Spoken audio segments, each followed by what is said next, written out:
how are you all? I hope you all are fit and fine and just doing studies at home and just utilizing the time. Very good. Now once again, I, Professor Neetu Ghai, Faculty of English from Defence Services Academy, welcome you all in your English class. Now in my earlier classes, I have done the basics of noun and we have done the rules of noun. Rules for spotting the errors of noun I have started.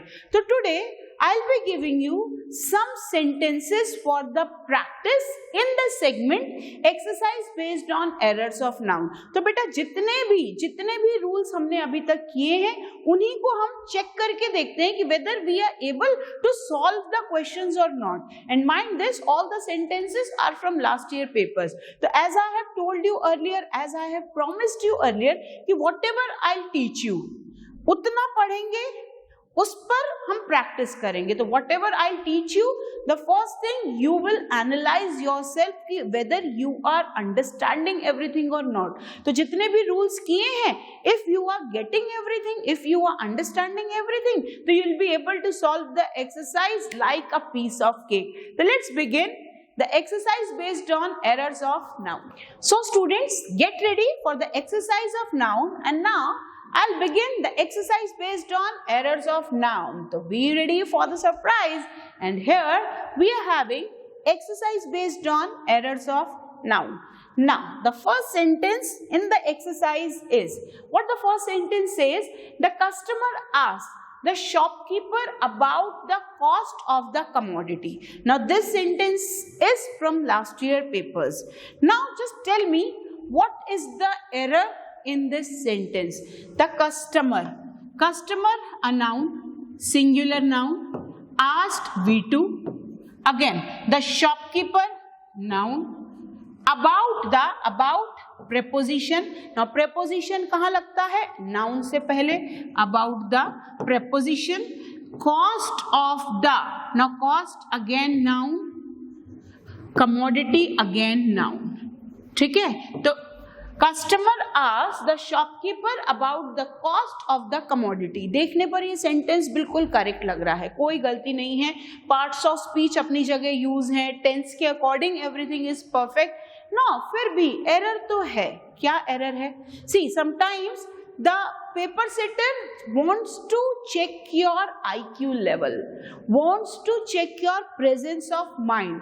Grammatical mistakes ना देकर वो आपका common sense check करना चाहता है कि whether you can find the simple error और not. ना इसमें एक बहुत सिंपल सा एरर है बच्चा, और एरर है कॉस्ट. अब आप बोलोगे कॉस्ट कहां से एरर हो गया मैडम? कॉस्ट तो बिल्कुल ठीक है. No, cost, what is cost? Cost, that is cost price. ठीक है. अब कॉस्ट प्राइस क्या है? कॉस्ट प्राइस है मैन्युफैक्चरिंग कॉस्ट. दैट मीन्स उस कमोडिटी को या उस प्रोडक्ट को बनाने का खर्चा. Whenever you are going to the market, आप कोई भी चीज खरीदने जाते हो तो आप शॉपकीपर से क्या पूछते हो? ये कितने की है? ओके, तो आप उससे कॉस्ट प्राइस नहीं पूछते, आप उससे सेलिंग प्राइस पूछते हैं कि आप ये कितने में बेचोगे, कितने में दोगे. आप उससे ये चीज नहीं पूछ रहे हो कि ये कितने में बनाई है या कितने में खरीदी है. No, the shopkeeper will add cost price plus profit is equals to selling price. तो वो आपको कॉस्ट क्यों बताएगा? वो तो आपको सेलिंग प्राइस बताएगा, MRP बताएगा, मैक्सिमम रिटेल प्राइस, जो कि प्रिंटेड है. तो आप उससे ये पूछ रहे हो कि ये कितने में बेचोगे, कितने में खरीदी है, ये नहीं. So this is the error. यहाँ पर the customer asked the shopkeeper about the cost of the commodity. Cost is the wrong thing, यहाँ होना चाहिए price. Now this is the difference between the cost and the price.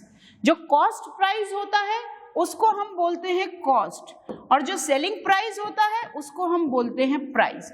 तो whenever you go to the market to buy any commodity, you ask for price, not the cost. So correct answer is price.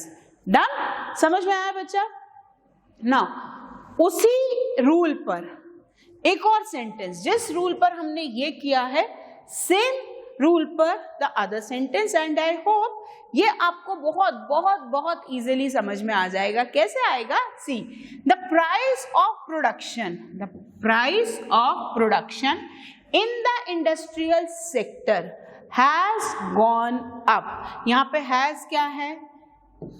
Present perfect tense, this is B3। तो has gone correct, कि जो production का खर्चा है industrial sector में वो rise हो गया है, खर्चा बढ़ गया है। बात किसकी हो रही है? किसी भी चीज को या किसी भी प्रोडक्शन को प्रोड्यूस करने के खर्चे को हम बात कर रहे हैं, प्रोडक्शन के खर्चे की। यहां वर्ड दिया है प्राइस, जबकि क्या होना चाहिए? कॉस्ट। तो कॉस्ट ऑफ प्रोडक्शन, सामान बनाने का खर्चा इंडस्ट्रियल सेक्टर में बढ़ गया है। मैंने आपको अभी अभी बताया था किसी भी चीज को बनाने के खर्चे को हम बोलते हैं मैन्युफैक्चरिंग कॉस्ट। तो अगर मैन्युफैक्चरिंग कॉस्ट पूरा ना भी बोल पा रहे हैं तो हम यूज करते हैं कॉस्ट। मैन्युफैक्चरिंग कॉस्ट के लिए हम यूज करते हैं कॉस्ट। और किसी भी चीज को बेचने के लिए हम टर्म यूज करते हैं सेलिंग प्राइस। तो पूरा का पूरा ना यूज करने के लिए हम यूज करेंगे प्राइस। तो खर्चा, बनाने का खर्चा कॉस्ट, बेचने वाली कीमत प्राइस। तो यहाँ पे एरर प्राइस में है, इट शुड बी कॉस्ट। तो समझ में आ रहे हैं बेटा सेंटेंसेस कैसे आएंगे और क्या एरर होगा? ओके, अब देखो सेंटेंस में एरर नाउन का था, प्राइस नाउन है। इससे पहले भी सेंटेंस नाउन का था, कॉस्ट नाउन है, आर्टिकल लगा है उससे पहले। And I have told you articles are always placed before the noun to modify noun. Clear? ये दो सेंटेंसेस क्लियर है? Check out the next one. The customer asked the shopkeeper if climate permits we will go for shopping। तो अगर climate permit करता है ना, इस sentence में ये फ्रेज हटा दो। चलो यहां से देखो, सेंटेंस मिसप्रिंट है, सेंटेंस ओरिजिनली यहां से स्टार्ट है, if climate permits we will go for shopping. अगर मौसम अच्छा रहा तो हम शॉपिंग पर जाएंगे। अगर मौसम ने अलाउ किया, परमिट्स मतलब अलाउ। क्लियर? अब see, we will go for shopping, हम एरर ढूंढ रहे हैं नाउन का। नाउन क्या है? क्लाइमेट नाउन है और शॉपिंग नाउन है। तो एरर नाउन का ही है, ये हमें पता है। To simplify this I am giving you the hint, या तो एरर यहां है या एरर शॉपिंग में है। ओके, अब इसको देख लेते हैं। परमिट्स, क्लाइमेट सिंगुलर सब्जेक्ट है, सिंगुलर सब्जेक्ट के साथ प्रेजेंट टेंस में V1 प्लस S या ES लगता है। यहां पर परमिट्स लगा है तो ये ठीक है, मतलब वर्ब का एरर तो नहीं है। क्लियर? तो we will go for shopping. गलती कहां है? गलती है क्लाइमेट में। Climate and weather, there are two terms, weather, climate। जब हम दिन ब दिन के मौसम की बात कर रहे हैं, डेली के मौसम के चेंजेस की बात कर रहे हैं, हम यूज करते हैं weather. For the longer duration we use climate, summer, winter, season. तो क्लाइमेट यूज होता है लॉन्गर ड्यूरेशन के लिए, दिन के हवामान के लिए, आए दिन के हवामान के लिए, आए दिन के मौसम के लिए वी यूज वेदर। तो अगर आज का मौसम अच्छा रहा, आज का हवामान अच्छा रहा, तो हम शॉपिंग पे जाएंगे। क्लाइमेट आज के लिए यूज नहीं होता, क्लाइमेट लॉन्गर ड्यूरेशन के लिए यूज होता है। ओके, अब इसको याद कैसे रखेंगे? आपके मोबाइल में ऐप है वेदर फोरकास्टिंग। न्यूज में they tell you about weather, not the climate. Weather changes, weather predictions कि आज का मौसम कैसा रहेगा, कल का कैसा रहेगा, आने वाले 10 दिन का कैसा रहेगा। तो वो डेली के जो चेंजेस होते हैं वो वेदर में होते हैं, क्लाइमेट में नहीं। तो जब आप आज की बात कर रहे हैं, कल की बात कर रहे हैं, हवामान की बात कर रहे हैं, चेंज इन द वेदर की बात कर रहे हैं, तो always use the term weather and not the climate. और इसको याद रखेंगे, हमारे मोबाइल में ऐप है वेदर प्रेडिक्शन जो हमें ये बताता है कि आज का मौसम कैसा है, सुबह का कैसा होगा, दोपहर का कैसा होगा, शाम को कैसा होगा, what changes there will be in the weather in the whole day. तो weather not the climate. Okay, so the climate word is wrong here. It will be replaced by the word weather.